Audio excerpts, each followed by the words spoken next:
The Red and the Blue. You can find this missive in both written and podcast forms on Substack, on Patreon, at davidrovics.com/thisweek, and in podcast form if you look up This Week with David Rovics, wherever you get your podcasts. Every time I hear someone talk about red states and blue states, I feel like vomiting. Partly because of the idea that the Republican Party could possibly get to have the color red after the long history of red being the color of Reds, international socialism, rather than the color of supporters of capitalism or imperialism. But mainly because the whole idea of a society being geographically divided on such a broad level in some way that corresponds with political perspective is completely asinine. It's an idea that has never applied to the U.S. historically, certainly not in my lifetime. There are many such divisions if you narrow down by neighborhood or zip code, but not by state. Of course, in the most primitive sort of democracy, a winner-take-all electoral system that pretty much guarantees a bipolar power structure, there are going to be states that vote one way or the other way, as far as what the electoral map looks like. But the reality is each of the states has lots of different people mixed within it. The red and blue color-coded thing began with broadcast media covering the presidential election in 2000, and it was adopted readily by social media users, where a simplistic black and white, red and blue representation of anything and everything is the norm. Over time, the notion seems to get more and more entrenched. I hear more and more people talking about the idea of some parts of the country seceding along such geographical/political lines. What seems more and more clear as I navigate the physical world and the online world is most people in the U.S. really don't get out much. Whether because they don't want to visit parts of the country they see as politically not aligned with them, or because they can't afford to travel extensively, most people in the U.S. might travel for a few days to visit relatives somewhere a couple times a year, but they don't do the kinds of road trips and concert tours that me and some other folks have done so much of. Rather than seeing the country themselves, most of them are probably relying on the media and their social media feeds to inform them about what it's like in other parts of the country that they don't live in and have never really spent time in. In my recent travels over the past few weeks, what was especially striking to me in both Texas and Georgia was the lack of any visible sign of support for President Trump anywhere. Not a single MAGA hat or Trump flag did I see, anywhere, not even one. What was also very noticeable was the complete lack of any references to the Confederacy anywhere. And, perhaps more than anything else, the relative scarcity of U.S. flags flying from people's front porches or along the highways in various places where they used to be so numerous, large, and prominent. When I last lived in Texas, it was the years just after 9/11, and the hyper-patriotic reaction to that event was visible in every direction at all times, in the form of gigantic U.S. flags blowing in the wind above every car dealership and a whole lot of other places, such as hanging from overpasses everywhere. Coming back now, I can report to you that the flags are gone. People assure me the Trump supporters and the Trump flags and MAGA hats are out there in between the cities and the rural areas. There's a big urban-rural divide, I was assured by various folks who I mentioned the lack of Trump paraphernalia to. But I drove hundreds of miles through suburban and rural areas, in between Austin and Dallas, in between Dallas and Houston, and in between Houston and Dallas, and saw literally nothing pro-Trump.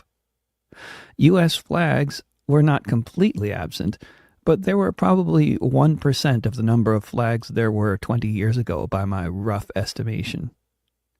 I was, as usual, traveling with my collection of potentially offensive t-shirts. I like to wear t-shirts with flags of the countries the U.S. has recently been attacking the most. So I have t-shirts with Palestinian flags, along with one each for Iran, Mexico, and Cuba. The t-shirts evoked the usual looks of affection from certain people. At least 1 in 10 Arab-looking people I pass in any given airport is likely to smile noticeably when they see the Palestine flag especially.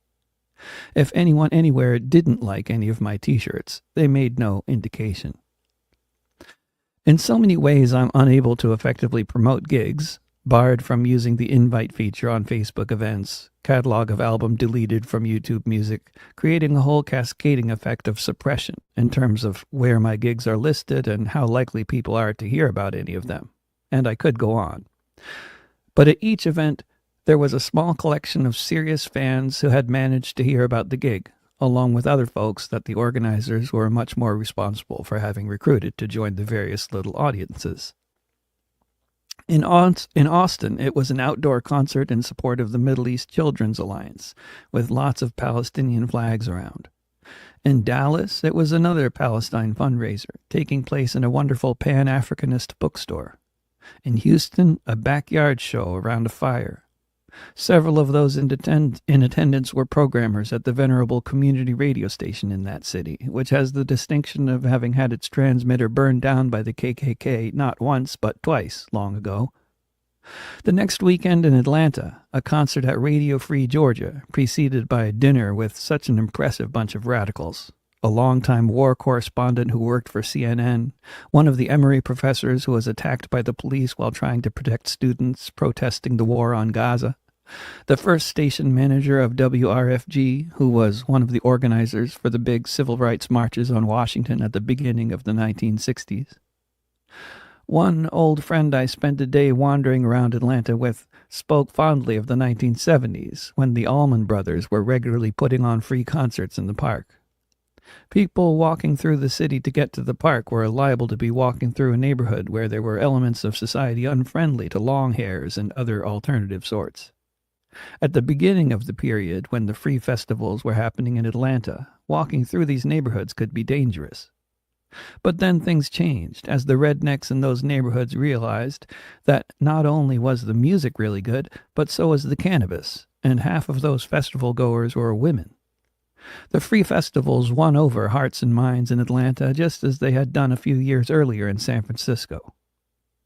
What was never very far from view in any of those cities, as well as in some of the exurbs and rural areas between them, was poverty. Along with the gleamingly well-maintained highways and insane infrastructure of bridges and overpasses, are people wrapped in blankets, woodenly walking the city streets, or living in decrepit and largely abandoned apartment complexes outside of the city centers, outside of the more affluent neighborhoods I was staying in everywhere I went. In these ways, Texas and Georgia are very reminiscent of Oregon or California, except on the West Coast the poverty is much more visible. One of the many terrifying aspects of the modern era is how effectively the algorithms that govern what people see on social media have instilled in so many people a completely warped view of the country they live in. I know from personal experience that neighborhoods full of MAGA hats and Trump flags and deport them all type of sentiment do exist, and I regularly hear horror stories from people who live in such neighborhoods in various parts of the U.S. But it is more than a little worth noting that in so much of the country where you'd expect to encounter such sentiments in various forms, it is gapingly absent. As much as Trump and his cronies are trying to instill fascist values in the population, and as much as they are taking us all headlong in that direction, the kind of public displays of loyalty and patriotism one would expect from the populace in the areas where the man won the last election and most of the ones before that seem to be notably missing. Whatever else is going on here, it seems completely evident to me that reality as evinced by either social media or the mainstream press is not reflected by actual reality in the real world. My next collaboration with Ai Tsuno will, not coincidentally, be titled The Red and the Blue. If all goes as planned, the album will drop on all the music streaming platforms on January 9th.